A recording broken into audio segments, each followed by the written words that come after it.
Hey, how are you? How's it going? I'm back already. Oh my goodness. That's always what happens. Like, I do these videos and I enjoy doing them, so I do a few, and then for whatever reason, I stop, and then I'm like ages not doing them. But yeah, I really liked actually the last subreddit that we looked at, which was r/advice. So I thought I would come back and do some more.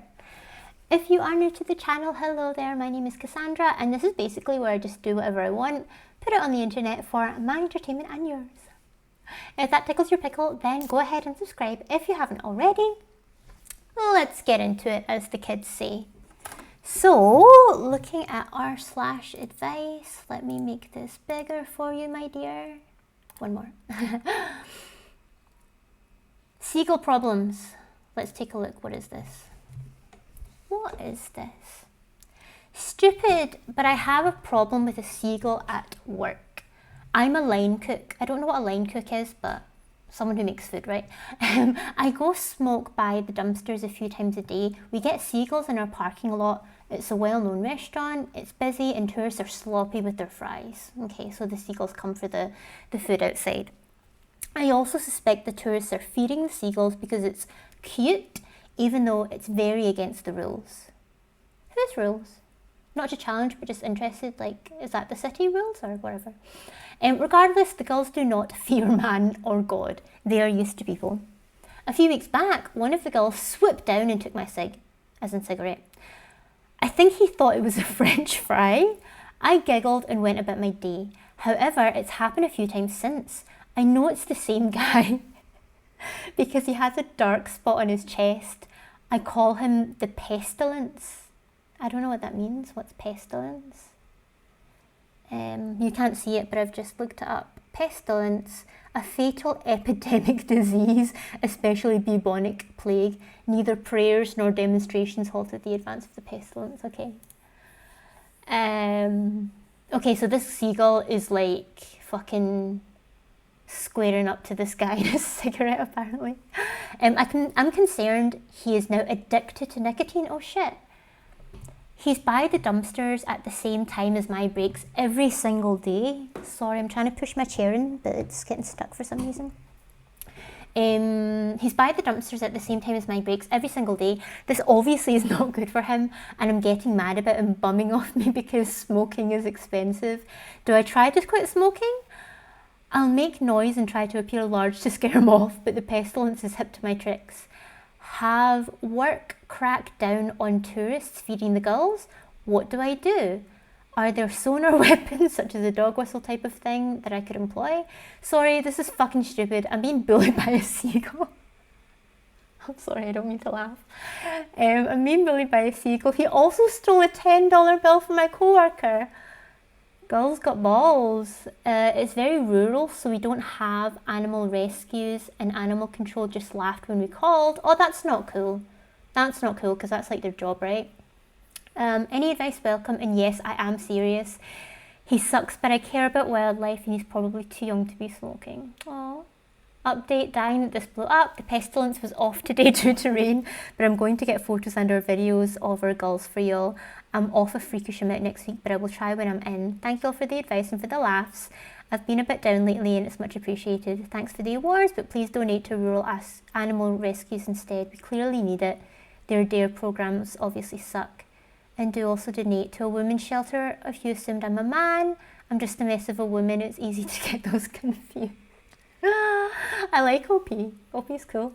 And also, yes, I am a writer and I'm about to try to publish a chapbook. I don't know what that is. That's a different advice post I still gotta make though. Once again, thank y'all. I will tell the pestilence he has fans. But again, he's a terrible listener and I can't understand my accent. Have a great night and pray for me, even though we all know God is laughing at my misfortune. That's funny. I mean, I'm kind of in two minds. Like, do I actually answer this seriously? Like, I would. Or since it's been so popular, like, should we just take a look at some of the replies already? I think let's do that, to be honest. Because, like, they called animal control and they didn't even do anything. That sucks. Like, I would hope that they would do it. And like the other things that I was going to suggest is maybe to like go to a slightly different area. Like they said it's a rural area, but if there's still like bus shelters nearby or some other like little bit that's not right behind the dumpsters, that's, you know, still quick for them to get to on their breaks. Or alternatively, they could go for a walk around the block while they're on their break. That could be a good way to get a little bit of exercise in, and then you're a moving target for the seagull, or, you know, maybe they don't realise that you're somewhere else. Of course, preferable would be to quit smoking, but I'm not going to start preaching about that. So let's see what other people have said. National Geographic says seagulls don't like bright, scary owl faces on masks or balloons. Obviously, smoking in a mask isn't going to work, but I really want you to try a balloon. It also suggested mirrors and wind chimes, or hanging an old CD to reflect the sun. Interesting. I guess you could do like one of those like half masks, like if you go to like a masquerade ball or something. I wonder if that would work. Don't want replies to the reply, I just want a regular reply. Is that a regular reply? I don't fucking use Reddit unless I'm on this channel. I'm trying to figure out like, okay, so the single line is still like a new suggestion. Okay. I use a water gun in the prick that steals food from my cats. It works well and he fears me, but that's not very nice. Water gun is humane and will probably work. Is it? Have you ever been fucking blasted by like a water cannon that the police use? You know, people get properly injured from that. I'm not sure if that is humane. I say quit smoking and get that seagull back on fries and off cigs too. Maybe you can be quit buddies. Oh, yeah, maybe be quit buddies. Wean off together. They could also do the old bait and switch. So you could go out there with a couple of fries so that whenever they try and take your cigarette, you can give them a fry instead. You know, that could be an option. Lol, sorry, but this story made my day. Take an umbrella out with you and keep it overhead while smoking. That's actually clever. Be careful you don't light the umbrella on fire though. I mean, how close is your lighter or your cigarette to the umbrella? I think that'll be fine. Have you tried couples therapy? Okay. Anyway, that was quite amusing. Okay, what else have we got? I reported my brother for dog fighting. Oh, being called a traitor and stuff. That seems quite similar to one of the Am I the Asshole posts that I did a while ago. I was given an ultimatum. Bum bum bum. Let's see what this is. I was given an ultimatum. It is what it sounds like. So basically me, 24-year-old female, and my boyfriend, who's a 27-year-old male, have talked about marriage. We have a 19-month-old baby together and live together. We have been together for 3 years. I am going on a birthday trip with my friends, 3 girls and 2 guys. We leave on Thursday. My boyfriend tells me he is going to ask me to not go on the trip. Why would you tell someone that you're going to ask them a question? Why don't you just ask them a question? I ask why, and he says he has a bad feeling. Now, after he elaborated, he was saying our relationship isn't in a good spot for me to be going on vacation. Huh? What are you talking about? This vacation has been in the works since January, 6 months. So now, he says, do you want me to tell you what happens if you go and if you don't go? Sure, why not? I was confused there because there were no quotes. He says, if you go on this trip, I will not marry you. If you do not go on this trip, I was going to propose. Fucking hell. He wants to know that I will listen to him and that a relationship is more important. Even though apparently you think that, what was it he said? He elaborated saying our relationship isn't in a good place. Then why are you fucking using threats to try and get someone to marry you? No wonder it's not in a good place. Sorry, but that's not the fucking way to go. His words, yeah. He wants to know that I will listen to him and that a relationship is more important. Those are his words. Marriage means a lot to me, but I feel like this is a control thing, knowing I spend a lot of money and planning to be off work to go. Now, if this was when I first told him about the trip, he wanted to say this, then fine. However, it's 2 days before the trip. I don't know what to think. What do y'all think? Edit, I must add, when we talk some more, he said he wants to know I will... sacrifice for a relationship. So he purposely waited until the trip coming up and asked me. That's fucking manipulative. Update, this post has gotten so much recognition. I'm glad thousands of people feel the same way I do.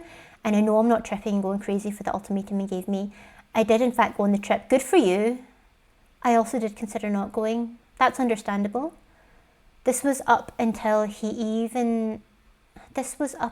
said, even if I don't go, that we should go our separate ways. What the fuck? What are you doing? I'm heartbroken because we have our lives intertwined. We have a child together, and now I'm on this trip miserable, but also knowing I would be miserable at home if I stayed, for sure.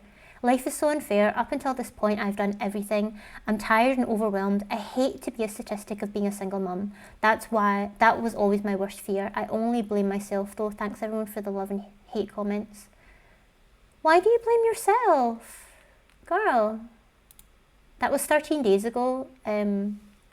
So maybe a bit late now for me to be jumping on this, but what the fuck? I mean, that, not even low-key, that high-key sounds like emotional abuse, you know, because when you're like not only trying to control your partner and saying what they can and cannot do when they're a fucking grown-ass person who can make their own decisions, but then using the ultimatum and basically threatening them, being like, you know, either you do what I say you need to do, and, you know, maybe I'll keep things okay, maybe I won't, maybe I'll leave you anyway, and then if you do go, I'm gonna like leave you because you should be sacrificing for a relationship. Like, what the fuck?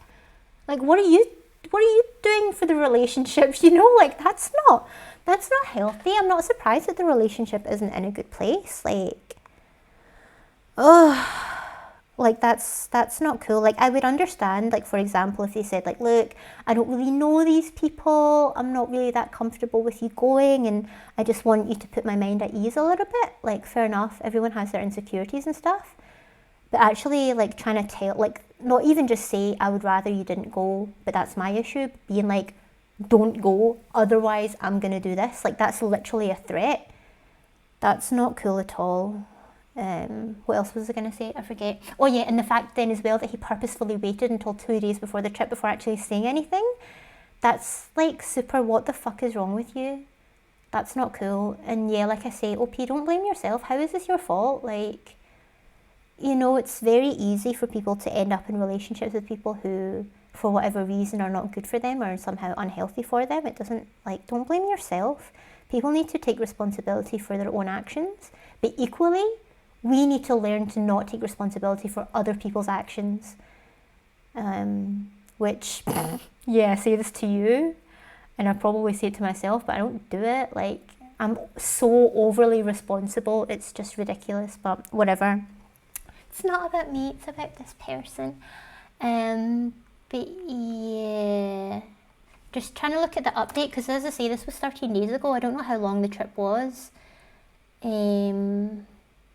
I'm now on this trip miserable, but also knowing I would be miserable if I stayed, but we don't know how long ago that edit was. But yeah. Oh! Is this the same person? I don't know. Like I say, I don't know how Reddit works. But this said we talked some more. Ah, okay, this is just a quote. I thought it was an update. Yeah, red flag. Warning, track limits. Patience limits, relationship limits, right? Damn. I filtered for like hot this month, so I think that's why like some of these are older, just because I didn't want to get the same ones as last time. My best friend flew halfway across the country to visit my boyfriend alone. I'm intrigued. What's going on there? My internet's slow today, I don't know why. Okay, this was posted a week ago. My best friend flew halfway across the country to visit my boyfriend alone. Is it weird? They're both friends and both say that they don't have feelings for each other, but the situation still doesn't rub me the right way. My friend didn't ask or tell me before she booked the tickets or anything, and neither did my boyfriend. They will also both be sleeping in the same tent together and drinking together. He's also warned her that he is a very physically affectionate drunk, but I have never seen him drunk. He's also felt more distant lately. I mean, for one, people can be friends regardless of what relationship they have with anyone else. Your best friend is also friends with your boyfriend. They wanted to see each other. I don't see any issue with that, but I can understand that probably popular opinion does not agree with me, but I think it's fine if you have trust in the relationship, you know, and just like we were talking about before, like you can't control the other person and tell them who they can or can't see, what they can or cannot do. So whatever. I can understand why they've got a question mark on it though. But when they say my friend didn't ask or tell me before she booked the tickets or anything, why should she? Are you his mum? Are you his dad? Like, you're not on the trip. Like, what I'd be interested to know is, does OP also live in the same place his boyfriend lives? Because then it would be weird if the best friend flew all the way over and just didn't bother to see OP at all. That would be a bit like, oh, didn't realise you were in the city, like we could have hung out or something. But if they're in a different city, like I don't see why they should ask for permission, although I would just generally have the assumption that they would mention it like in a conversation, like, oh yeah, by the way, like I booked tickets to you know, come see whoever next month, we're gonna go like camping together or something like that. Yeah, pretty looking forward to it. I think it's gonna be good. That kind of way, you know, just like casually dropping it in the way that you would talk about anything else, but not in terms of that it's like a responsibility or anything like that. Sleeping in the same tent together, I don't think that's a big deal. But why has the boyfriend warned the best friend that he's very physically affectionate drunk? Who did OP hear that from? And how did they find out about this trip in the first place if no one's telling them? But OP has never actually seen them drunk. He's also felt more distant lately, the boyfriend that is. I mean, to be honest, like, I don't blame OP for having like a bit of a bad feeling about it and being like, wait, what? Especially if this sort of deviates from the normal behaviour, then I can understand them being like, here, you know how come like whoever is flying over to see you next week, or you know how come you're going over to see my boyfriend next week? How did that come about? Like, what's going on? You know, or maybe just be like, you know, I hope it's nothing. It probably is, but I'm just feeling like a bit insecure about it. And like, I guess if you were to tell me more about how it happened, then that would maybe put my mind at ease a little bit. You know, I could understand that kind of situation, but I don't think it's safe to assume that just because a friend flies across to visit someone that there's anything in that. I don't think that's necessarily something to be concerned about, but could be worth asking a question. And keep in mind as well that if there is something going on and one of them has whatever feelings towards the other, it doesn't necessarily mean that it's a two-way thing. It could also just be like unidirectional. So what I'm getting at is it may be that one or both of them has some sort of nudge, nudge, wink, wink towards the other, but not necessarily that anything has happened or is going to happen. Nevertheless, you know, you might still not be very happy if your partner has feelings for someone else, obviously, understandably. So I would just say, just ask the question, just speak to them both and be like, I don't know if there's a thing, but what's going on, you know? I wouldn't jump to conclusions personally. I don't think that's such a clear-cut thing. What else have we got? Oh, pregnant from a one-night stand. That's like similar to the other one, right? It's obviously not the same person because, like in the last video, it's obviously not the same person from them because they said that the woman was at least 35 in this one. But I think it would be interesting to see what it's like from the other perspective of a one-night stand preggo situation. Pregnant 21 female from a one-night stand. I just found out yesterday or 11 days ago that I'm pregnant by a man I had a one-night stand with. I missed my period and decided to take a test. It was positive. I called him even though we haven't spoken since that night and told him while obviously freaking out. He tried his best to stay calm and asked me to meet him out. I did. I kind of just cried for a few hours and we didn't really talk about many options other than me saying I wanted an abortion. This does sound similar. He comes over to my house later that night, tells me he thinks abortions are wrong, he can't agree with them morally, and that he wants to keep the baby. He kept talking about how he was almost excited because this is his first baby, etc. I respect his morals, but also tried to reason with him that I am a stranger who he knows absolutely nothing about. Babies are so hard. I have a 2-year-old whom I co-parent with my ex-fiance, and we would be bringing a kid into a broken home. I made an appointment for an abortion this morning for the 8th next month. Oh shit, so that's in a couple of days. I haven't told him yet because I just feel so guilty, like I'm ripping something away from him, but I seriously could never imagine myself co-parenting with him. We are also not financially in a position to be ready for this. I just don't know what to do from here, if I should even tell him or what. I mean, he's going to find out at one point or another. Would it be wrong to go through with an abortion even though he is adamantly against it? And should I be finding some sort of compromise? I don't even know how I could possibly ever compromise. Any advice is so appreciated. Damn, similar but different then, eh? So let me say first of all, I am pro-choice. Your body, your choice.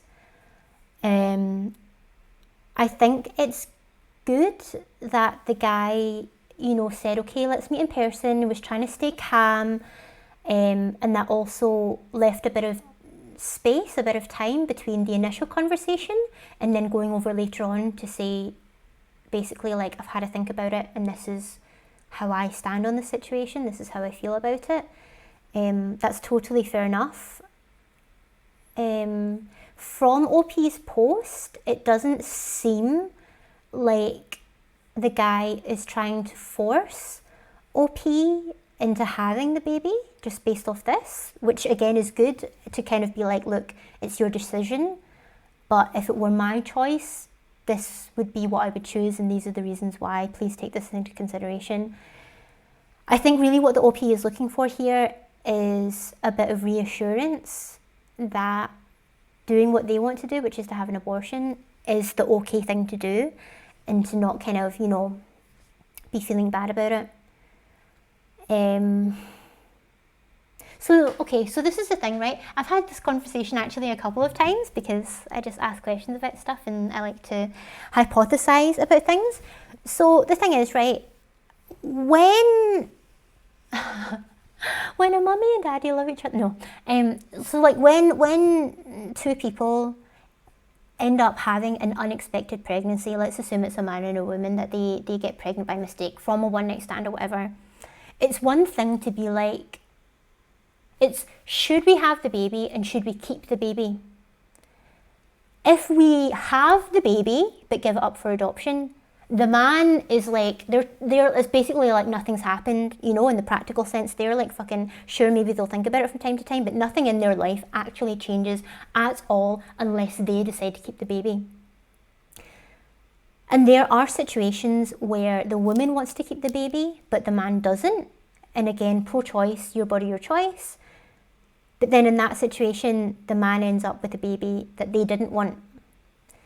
In this situation, if they keep the baby, or if they have the baby, then the woman's life will change no matter what they decide to then do after the baby is born. If they give up for adoption, the woman's next 9 months, and probably for the rest of her fucking life, is gonna be fundamentally different, right? It's gonna be a lot more on the woman than it is for the man in that situation. As I say, if they give the baby up for adoption or something like that, then it's a bit different for the man. Where am I going with this? I lost my train of thought. Oh yeah, okay, so then there's situations then where like the woman wants to keep the baby and the man doesn't, so the man ends up with a baby that they don't want. In this situation, the man wants to keep the baby, but the woman doesn't, so the man doesn't get what they want. There are also situations where the woman wants to keep the baby, wait, where am I? But do you know what I mean? There are different combinations with this. And the thing is that I've been sort of like discussing in the past is that typically, like from what you see on like film and TV and whatever, which isn't necessarily an accurate depiction, of course, is that if the woman wants to have the baby and give it up for adoption, but the man wants to keep the baby, it always seems to be the way where they end up giving it for adoption anyway. And my thing is that if the baby is going to be born regardless, if the woman can keep the baby and raise it on their own without the man, the dad, then why can't the father equally keep the baby and raise it alone without the woman or without the mum? And you never, like, I've never heard of that happening where the man keeps the baby and it's the woman that sort of disappears off. Because I feel like if you're going to give up the baby for adoption anyway, why not then just give it over to the dad? But that, I don't understand that. But yeah, let's see what else has this person said. Yeah, this person, OP, has obviously thought about the practical implications, you know, of raising the child as a single mother. She doesn't know this guy, so, you know, if they have the kid together, he's going to be in her life forever, basically, in some form or another. Neither of them are in the financial position.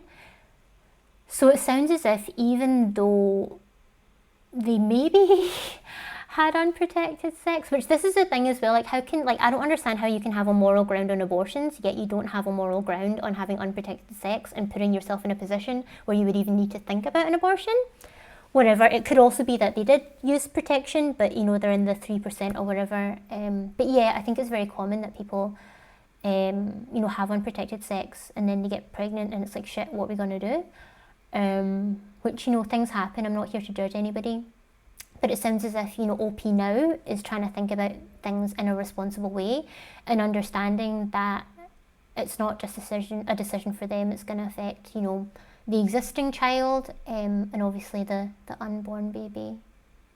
So they've asked, should I be finding some sort of compromise? The only real compromise that I can think of here would be that if she was to have the baby and then just let the dad raise it. But that's a hard thing to do. I do feel as if the situation, I've never had a baby or been pregnant before, but I do feel as if from what I've heard that the situation is a little bit different for the mother versus the father giving a child up for adoption, because for the mother, that baby has literally grown inside them for 9 months and has shared a body with them essentially for 9 months, whereas the father so far has had absolutely no physical connection to the child. So from what I hear, it's not until after the child has been born that, you know, men typically will form a bond, whereas the mother typically has already formed a strong bond with the baby by that point. So for that reason, that could even still be hard to let the father raise it alone. That could also be very difficult for OP, but that is probably the only compromise that I can imagine. In regards to whether or not to tell him, as I say, he's gonna find out eventually, you know, whether it's in a couple of weeks, couple months, or in 9 months, and he's like, here, where's the baby? Again, it sounds as if the guy isn't trying to force her to keep the baby, in which case I personally would just have the conversation and say, look, I've thought about what you said, I understand where you're coming from, however, my decision is still to have the abortion. However, if she feels in any way like he is going to try and force, manipulate, trick, or whatever her into keeping the baby when she doesn't want to, then I could see that as a justifiable reason for having the abortion, making sure that's all good, and then informing him after the fact. I think that would be a reasonable thing to do. So serious. So serious. Oh my goodness. Shall we do one more? Should we look for a bit of a lighter one, I think? What's the best way to avoid paying for someone? What? Don't want that one. How do I stop my husband from unlocking the bathroom door? What the fuck? This sounds interesting. I don't know if this is going to be a lighter one, but yeah, anyway. What's up with my internet? It's dodgy. Anyway. This is from 26 days ago. How do I stop my husband from unlocking the bathroom door? My husband and I own our own home and have lived together for 3 years. I like my own space sometimes, and sometimes I'll lock the bathroom door when I'm in there because, I don't know, I want to. Fair enough, it's a fucking toilet. And I feel like I'm allowed to want that. Yes, you are. We've showered together, gone to the bathroom in front of one another, etc. This definitely isn't that kind of problem. But I want alone time sometimes, I guess. But for the past month or so, every time I go to the bathroom, he comes and stands outside the door. That's fucking weird. He waits there and listens. And this last week he started unlocking it from the outside. How is that even possible? He purposely goes and grabs a pen, takes it apart and uses the ink thing to unlock it. He straight out refuses to leave me alone, and it isn't because he needs to use the bathroom or anything, he just wants to. That's really fucking creepy. That's really, what the fuck? I tried talking to him about it, but he just won't stop. And it's really bothering me. For sure, it would bother me too. Every 5 freaking seconds, all I hear is, babe, you okay, babe? And I'm going fucking insane. I haven't given him any reason to think I'm not okay in the bathroom. How can I get him to stop? How do I explain more thoroughly that this makes me wildly uncomfortable? He just isn't listening to me. How can I get him to not do this? Edit update on my page. Where's your, I don't understand how pages work. How does this work? I don't, posts? I don't know. Update, yes, here we go. Here we go now. Oh, why is it all fucked up though? I can't read it in this view. Let me switch to this one. Yes, okay. Hi everyone, original post on my profile. So, I sat down with my husband this afternoon and we had a long talk. I tried talking to him about it before, but he always... Wait, hang on. How is this one?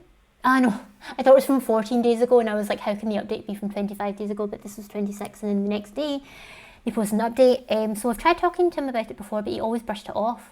I used some techniques commenters suggested and I managed to get him to listen. I told him he was directly violating my privacy and I needed to know what was causing it. He didn't want to tell me at first, but eventually he did. Turns out one particular commenter was on the right path. I'm sorry, I can't remember who that was. Thread with mentions of self-harm. Not current. Okay, so I'm okay to go ahead and read this, but if you are sensitive to this at all, feel free to click off now. I'm not going to do another one after this. I'll finish on this one. So, I struggled with pretty bad depression as a teen and went through a period where I self-harmed. It's been years, but my husband is aware of it. About a year ago, he started a new medication that can cause some pretty vivid dreams, and recently he started having dreams that I was harming myself and or ending my life in the bathroom. I also recently found out I was pregnant. He started getting paranoid that I was doing it again, so he would come and listen near the door to make sure I was all right. And that eventually led to him opening the door just to be absolutely sure I was okay. Man, that's taken quite a turn. He didn't want to tell me because he didn't want to worry me or trigger me into starting it up again. We've agreed that we're going to get a new doorknob for the bathroom to stop this behaviour and to help with his worries. I'll take my phone with me and he can text me to make sure I'm okay. We're looking into therapy and potentially switching his meds if possible. I feel like this is a good solution for both of our needs. I will get my privacy and his worries will hopefully settle down a bit. I assured him I am no longer harming myself and I have no desire to do so. To everyone who assumed my husband is some abusive creep, I truly appreciate your concern for me. I really do. And thank you for looking out for some stranger you've never met. I truly am touched, but I'm happy that you were wrong. I love my husband and I know that he loves me. I'm sure there will be some people convinced he's lying and coveting something. Maybe that was supposed to be covering something. But I know my husband and I know he's not lying to me. You can believe what you'd like. At the end of the day, you don't know my relationship. Thank you to everyone who offered me genuine advice and not just to divorce him. It really helped in this situation. I appreciate all of you. Too long didn't read. I never understand why people put the too long didn't read at the end of the post because by that time I've read everything. Put it at the top. My husband was having medication-induced dreams. I was self-harming, got worried about me and wanted to check up on me. I've come to a solution that works for both of us and are currently looking into therapy. Good. That's a nice... what is it you call that? Not a solution or an ending, but a nice, whatever, the way that turned out. Because I initially, when she was, I don't know if it's a she or not, when the OP was initially saying that the husband was like listening at the door and stuff like that, I'm going to be honest, the first thing that popped into my mind was that it was maybe some sort of a fetish thing, like maybe he wanted to hear sounds of her going to the bathroom. But then when they started talking about him unlocking the door, then I thought that it was maybe more of like partly paranoia, partly a sort of control, in a way that maybe they weren't, like maybe the husband was insecure and that they didn't want to be alone, or that they didn't want to not have access to OP, or something like that. I wasn't quite sure, but this totally makes sense that OP's husband was just genuinely concerned for them, just really wanted to make sure that things were okay, especially with having these vivid dreams. I also have very vivid, extremely disturbing dreams that seem real, so I can understand that. And I can also understand why the husband didn't initially want to say anything, in case that was then upsetting to OP and that in itself triggered anything. So yeah, seems like they got some really good advice. I'm really glad that they were able to talk about it, and also that they were able to come to a right now short-term solution in changing the doorknob, and that they're also looking into therapy, because I think it sounds as if one or both of them could benefit from that. Wow.